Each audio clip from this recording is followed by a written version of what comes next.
Right, the time is 10 to 1. Sat foundered in front of me is Professor Kevin Curran, courtesy of our digital sort of tech slot of a Tuesday on this programme. Foundered?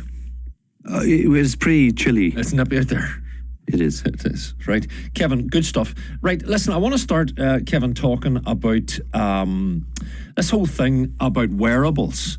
I'm not a gadgeteer, I suppose, but I'm imagining your life would be full of them, but people love them, don't they? What is the attraction? Yeah, people love to quantify their lifestyle. You know, my mother goes by her steps on her Fitbit every day, and she'll try and hit that target. And everyone knows someone who'll literally have to walk around the block just before they go to bed to hit that target, which is a good thing actually if it's about activity.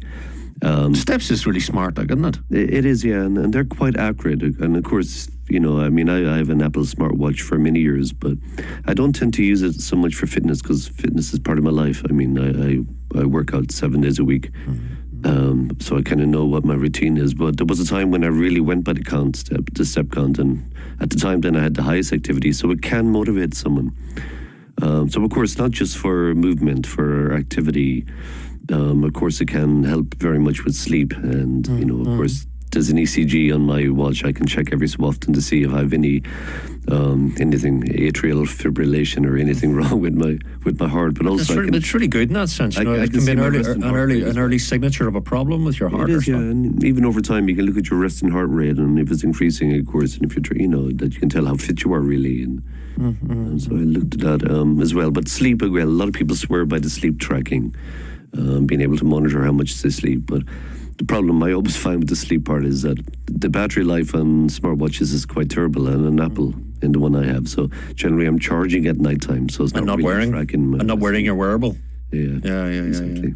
Well, but you get the guilt as well. When you look at, say, you've had a real lazy day, and you go, "I've done 17 steps." Since I got out of bed, I get the wearable guilt. Sometime the steps thing, that's the only one I use. Yeah, they can be, but then it could be good that, as you say, the more we move, the healthier we are really. So anything that encourages that within the fitness. And of course, the NHS are thinking about rolling out smartwatches and wearables to help the general public. Kevin, at this stage, your weigh-ins are well up, I imagine. And this whole thing, it was certainly eye-catching that the Aussies... LinkedIn has told basically the lawmakers of Australia that it's too dull for kids to warrant its inclusion. They say they're too dull in this proposed ban on social media for under 16-year-olds. That's going to be tough to legislate for. It's going to be tough to be in any way practical. 16-year-olds and 15-year-olds will find a way around that. No bother. But it's courageous on the part of the lawmakers of Australia. Yeah, it's debatable.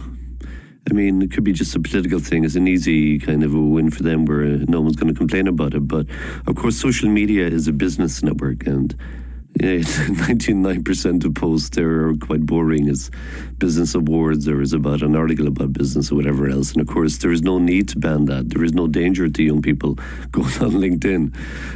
Again, it has become the de facto business linked social media again, so that most of them will have to join that later. But even they say they're boring. I mean, would there be many 16-year-olds, 15-year-olds on LinkedIn? Surely. No, it's because they've always had an under 16 problem, with that. Even there was a Facebook, a Google engineer, this genius a few years ago, and 2 years ago actually, and he joined at 14, but he wasn't allowed to have a LinkedIn profile because it's not allowed again. And also again, you worry because a lot of useful information is gleaned off YouTube. Again, so where do these young people go, to get their information again? There's so many people who say, well, how did you learn that? How did you learn to play the guitar? Oh, on YouTube. Of course. So it's not as if it's a cesspool for everything. But it's interesting as well, Kevin, because all of this stuff is first generation. This is the first time, we've come to this frontier now. Do nation states go, right, okay, we're stopping this? We've never had to deal with these problems because it's all still first generation stuff. But there's so much of the internet that is, is a cesspit or cesspool, whatever the phrase you used there. We'll evolve, won't we? We'll get to grips with stuff, or What do you think? What's your feeling about that? Yeah, we will evolve, but what the Australian government have done is rolled out a social media ban for under 16s without any way of being able to do the age verification, which is important. So therefore, at the moment, anyone can still sign up. Even your dog can sign up if someone types in for him and become a member of social media. So how are they going to figure out who is under 16, who's not? What about the 17-year-olds and 18-year-olds that look like 16 or 15 again? So they're going to be trying to get their accounts back. Then what about, like I said, Luke Littler, the 17-year-old darts player? He looks 35. Not everyone looks the same. So again, even if they use algorithms again, of course, to scan photographs to see the photographs being posted, and that's only if you post photographs to see, hang on, no, that person's 12, let's ban them. So then again, the other option then is, okay, well, everyone who joins has to submit their password or their driving license and do an age verification check where someone literally phones you up. And I've had to do stuff like that for my cryptocurrency accounts again, because of course they have to know your customer and they don't take chances. So it's not unusual for me to literally be doing a movement on a phone, or literally someone will phone me. A lot of my cryptocurrency accounts as well in the past, but that will not scale and also again, so someone comes along and a young person, all you do is get your older brother to literally be there and saying, he's answering these people again. It will not scale. In other words, they rolled out legislation, but it really remains to be seen how on earth did they ever implement it.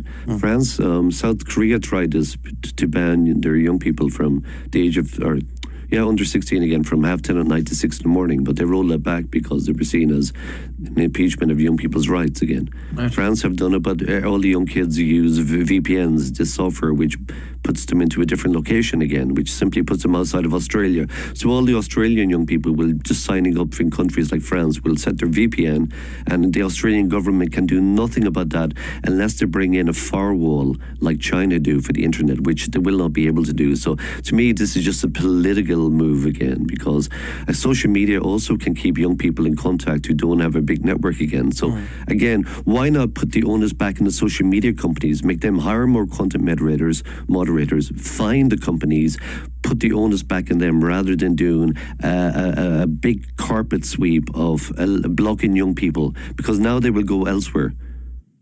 In the dark web, wherever else, they will find their ways of being able to communicate.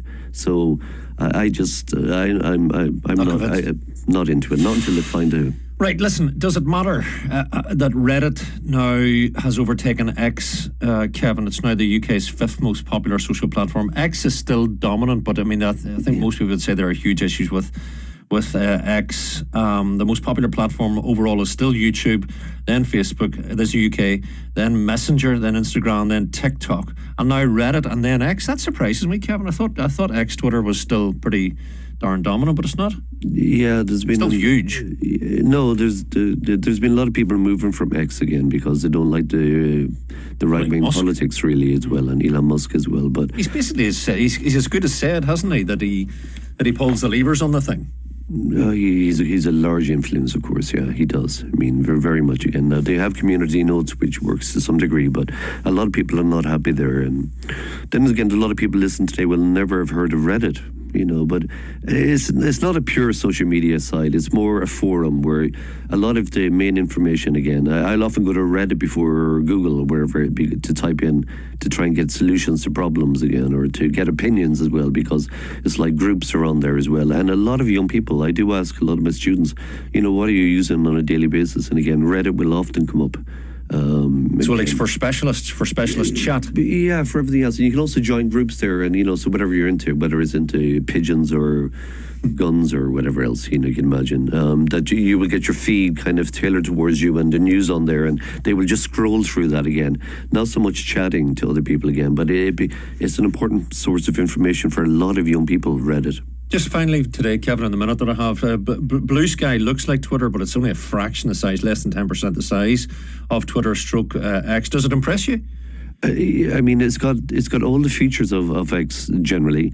It's just It's more that civil as well, isn't it? it seems to be, but of course, I've been there before with Threads, where I used to visit it for weeks and months every so often, and lately, and I didn't find the content that I wanted again. That was totally what I was engaged with, and so None of the big media companies, well, the Guardian's on it, but again, none of the big media companies. and a lot of people I follow on Twitter have replicated their accounts on there, but they don't seem to post. So it's really hard to get rid of the incumbents like X. Again, because again, X is on most websites again for retweeting this or reposting whatever.